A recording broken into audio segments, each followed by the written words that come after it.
Platnumz inapenda sana kuyazua mambo. Umenotice kwamba mtoto wa Ricardo Momo ambaye amezaa na mke wake Miss Nino anaitwa Alia. Angalia video za Diamond Platnumz ambazo kaziposti kwenye Insta story yake pale, ambapo alienda kupeleka maua kwa ajili kama zawadi baada ya mke huyu wa Ricardo Momo kujifungua. Yes, story inaanza Diamond Platnumz alikosea hospitali, akakosea room, akajikuta anatoa zawadi kwa watu wengine pia, akagawa hera pale hospitali na nini, lakini baadaye akaja kufind hospitali husika pamoja na room, akaenda kumpatia zawadi mke wa Ricardo Momo ambaye ni kaka yake. Baada ya kufika pale, nilichokinotice ni kwamba mke wa Ricardo Momo alikuwa amevaa kofia ambayo imeandikwa Mama Alia. Si hapa jamani, kwani mimi naongopa? Imeandikwa Mama Alia. Naamini hili swala linaweza kuzua maswali mengi sana kwa watu. Hata mimi binafsi limenifikirisha. Inawezekana jina la Alia likawa ni jina pendwa sana kwenye familia ya Diamond Platnumz. Ukiachilia mbali mazonge yote ambayo unayafahamu kuhusiana hili jina na maisha ya Diamond Platnumz na ndoa yake.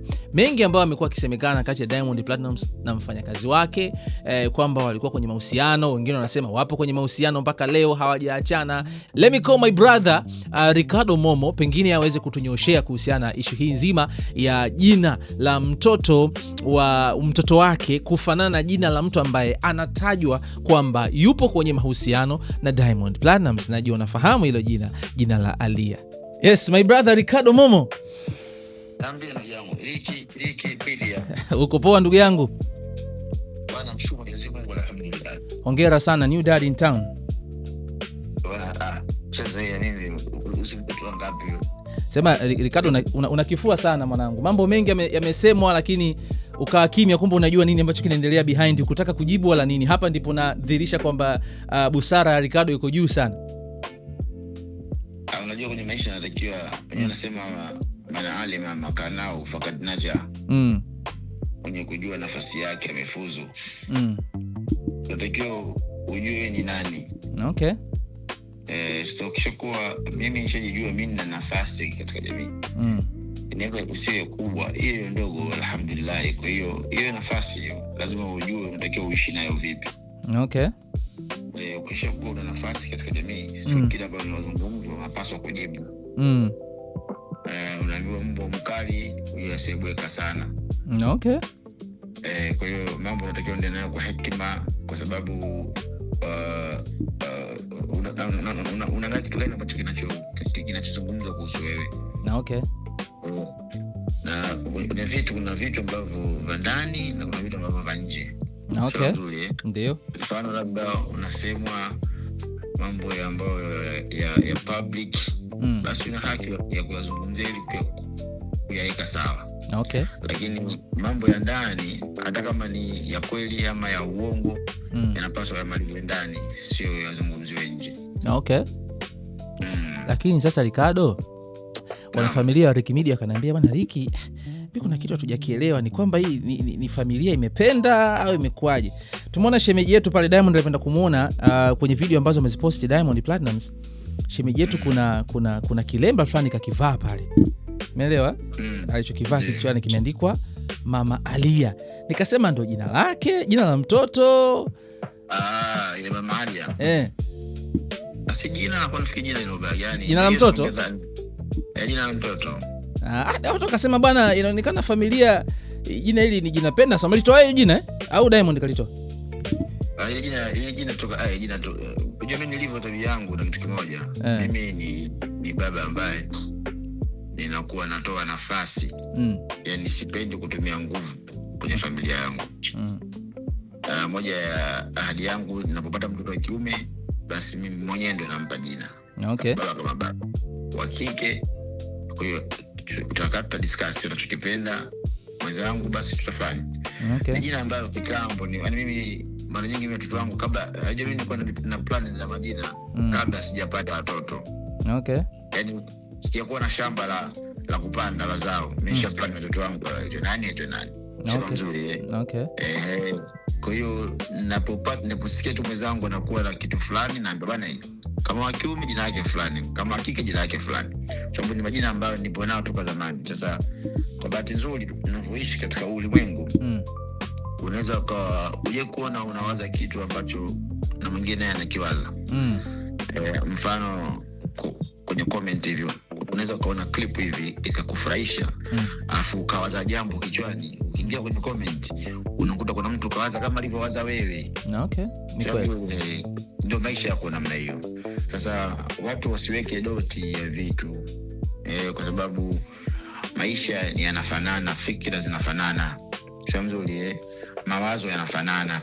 Unaweza kama umewaza kitu pengine hicho kitu kikaja kutokea mbele yenu, kwa mtu akadoti kwamba kwa kuna kitu fulani ndio maana imekuwa fulani. Haiko hivyo, fikra zinafanana na kila mtu ana haki ya kuwaza kile ambacho anachokipenda, my brother. Lakini muli notice hiyo kwamba inawezekana ikaleta maneno pia, right?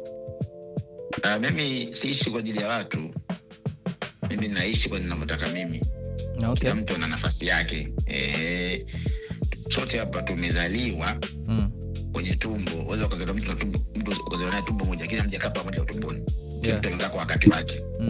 Umekuja duniani ndio mkamboba, nyinyi ni ndugu, ama nyinyi ni marafiki, ama nyinyi ni wafanyakazi.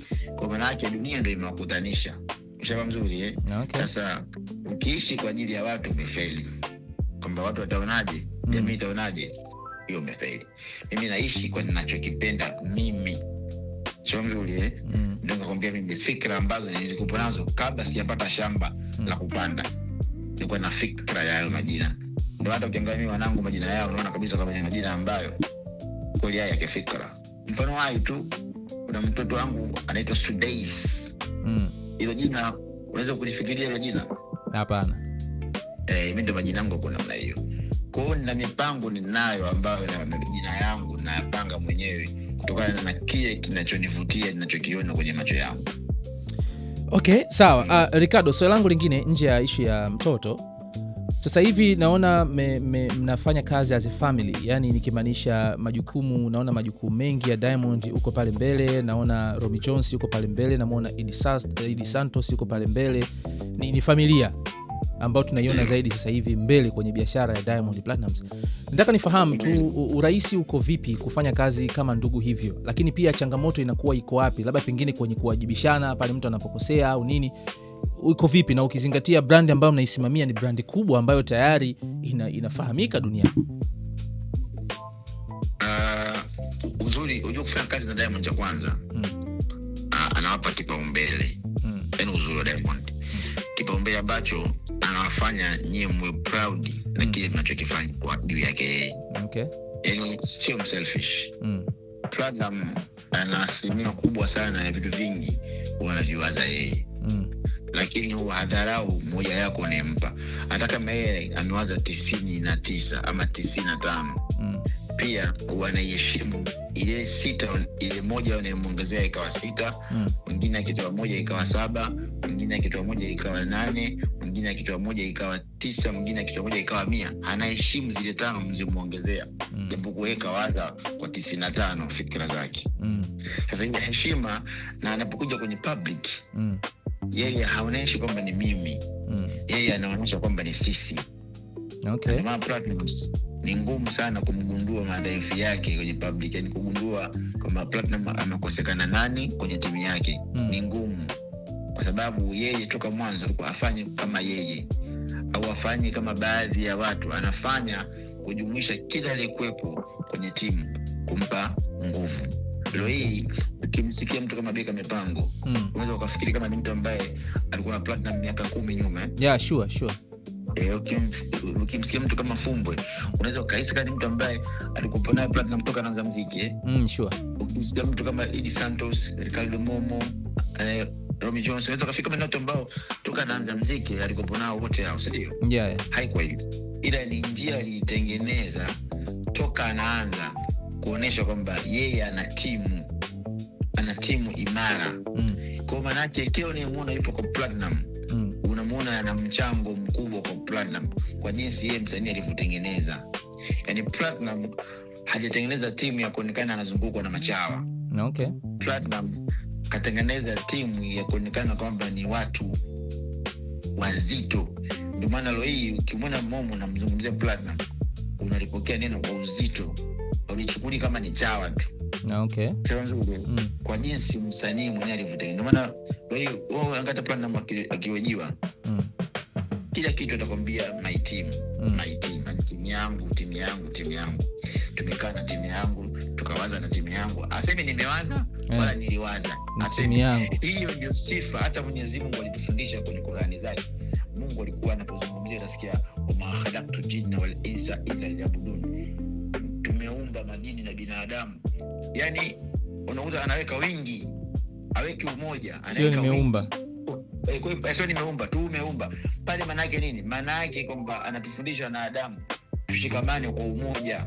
Kwa sababu ndio wao hii Mungu unakuwa ujuma, Mungu usijuma ngabizia wapi Mungu, kwa sababu anakuonesha ukubwa wake kwa wingi, sio kwa umoja. Hata sisi wa Kristo hata sisi wa Kristo mwanzo anasema kwamba na tumfanye kwa mfano wetu. Unajiulizaga nani huyo? Nani huyo? Hadi pale maelekezo kwamba umoja ni nguvu. Sasa ndio maana hii Platinum kuna watu wanaweza kawa haliko nao. Mfano Platinum alikuwa na watu wangapi? Wengi sana. Toka wakati anaanza. Wakina Q-Boy nani? Wako wapi sasa hivi? Hawapo. Lakini zamani naweza kusema Platinum Q-Boy ndio alikuwa mtu ambaye anamvalisha. Si ndio manaki? Yeah, sure. Ameondoka Q-Boy. Still mpaka leo bado unamwonaje kwenye mavazi anafeli? Hapana. Kwa sababu yeye ndio akili ya Wasafi. Ila yeye hataki kujionyesha kwamba ni yeye. Yeye anaonyesha kwamba ni team. Na ndio maana hata wanapoondoka watu kwa Platinums, hauoni kasoro, hauoni pengo kwa jinsi yeye anavyoivaa ile timu yake. Na ndio maana sisi leo hii unatuona tuko pale mbele kama ndugu, kwa sababu kwanza ametuaminisha, pili anavyotoka kwenye public hajatuita kama machawa. Kila mtu kaja na nguvu yake. Romi na nguvu yake, mimi na nguvu yangu. Tosi nafikiri juzi umeona akafanya shughuli Tosi na marafiki zake, umeona tutokea. Hata kama labda si kubwa hiyo, lakini umeona muziki wake. Marafiki wangapi umeona ambao kwenye industry tumekwenda pale, msupport sana tena bila ya pesa.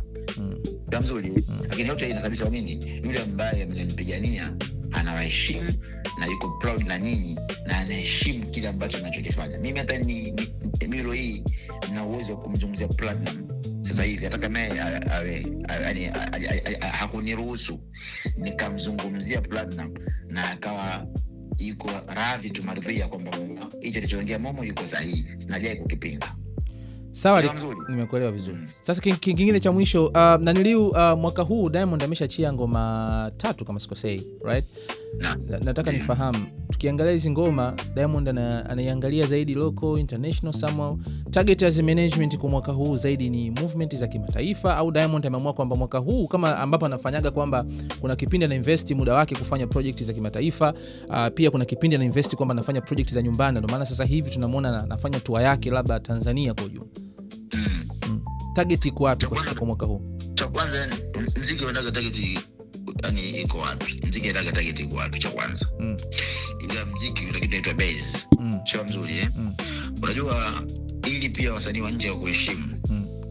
Lazima waone ulipotoka na nguvu kiasi gani. Hii ndio jambo la kwanza. Utakusikia mfano unamfuata leo hii unamwomba collab labda msanii wa Kimarekani, anataka angalie uko Afrika huko una nguvu kiasi gani, ili mnapofanya collab na yeye apate impact kutoka kwenye bara lako la Afrika. Okay. Sio tu mfanye collab, yani collab ikusaidie wewe, FS msaidie kitu au kitu kama hicho. Mzuri. Kwa jambo la kwanza ambalo sisi tulipo nao always for Diamond Platinum, kisha kwamba base ya East Africa bado tunakuwa tuna uimara zaidi. Yani upande wa East Africa bado tunakuwa imara zaidi. Kwa lazima tunafanya jambo kabla hujafocus kufanya jambo kidunia. Focus ya kwanza kuhakikisha kwamba ulipotoka base yako inakuwa ni imara zaidi. Na Platinum mara nyingi project zake lazima achanganye. Sio nzuri. Atachanganya mbona katoa Bongo Flava. Uwezi kudharau. Wewe kusema kwamba baada ya Diamond Bongo Flava inatosha, sasa uondoke. Okay, mfano unaacha kufanya hizo Bongo Flava, unaondoka. Maana huko inakubahatisha huko, sio uhakika huko. Yani tayari ushakuwa na sehemu yako ya uhakika tayari. Yani uidharau kwa sehemu ambayo unakwenda kubahatisha, sio uhakika. Sababu ulimwengu unakubahatisha my brother. Yeah, sure. Sisi tunaimba Kiswahili my brother. Kwa kwanza uimara kwanza kuhakikisha kwamba hapa East Africa unapakamata ipasavyo. Jina lako linaposoma sasa huko duniani Ni nani Diamond Platnumz? Ni msanii wa wapi?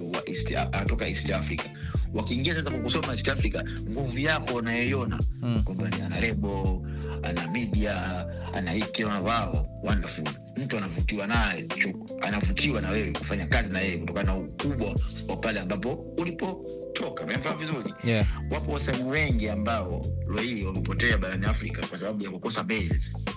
Mfano kama wasanii wa Nigeria, base zao zimekufa Nigeria. Kwa base ikifa Nigeria, unakuwa unapea una pahala pa kupumzikia. Msanii unatakiwa lazima una pahala pa kupumzikia. Una try kwenda nje, imeshindikana, una chaka lako lipo ambalo unajua ukija hapa hapo kupiga ngoma zako, watu wanakuelewa, still unakuwa number 1. Na ndio maisha ya uhai wa muziki wa Diamond uko namna hiyo. Yaani licha ya kwenda Afrika ama kwenda duniani, inaposhindikana, mfano tumetoa kama Sava, tutoe shoe, si ndio? Unaweza kusema kwamba hakuna ngoma ambayo nyingine labda ni basi zaidi ulimwenguni, si ndio? Lakini bado upande wa East Africa ngoma zina basi, unafahamu vizuri? Kwa still bado unakuwa upo number 1 kwa sababu bado unafanya vizuri. Ndio hiyo ukiingia katika stream haya, play, sio YouTube, mapote unakuta Platinum namkuta kama sio 1 basi 2, sio 2 basi ni 1. Tena kwa namba nyingi naacha watu kwa sababu ya hicho anachokifanya. Kwanza kulinda base yake East Africa, hilo jambo la kwanza. Alafu sasa nje ndio unaangalia namna ya kufanya. Kwa hiyo unapofanya namna ya kufanya ukapiga nje ikashikana, bado unakuwa una nafasi katika base yako ya East Africa. Hii ndio siri namba 1 ya mafanikio makubwa ya Diamond Platnumz. Sisi hatufanyi kwa malengo kwamba lengo letu sijui tukamate sokla. Lengo la kwanza ni base, kuilinda base ya East Africa. Hilo ndio lengo la kwanza. Alafu second and third, sasa hapo ndo unaangalia sasa ngoma unazozifanya kwa target, yani zifike kwa target ipi. Unafahamu vizuri? Unaweza kufanya ngoma kwa target ya East Africa, unaweza kufanya ngoma kwa target ya Africa, unaweza kufanya ngoma kwa target ya dunia. Unafahamu vizuri? Lakini ukatoa ngoma kwa target ya Africa ikashindikana, basi tayari East Africa una uwezo wa kumaintain nafasi yako ulikopo nayo. Ndio maana mpaka leo hiyo nguvu niona Platinum miaka na miaka ipo nayo.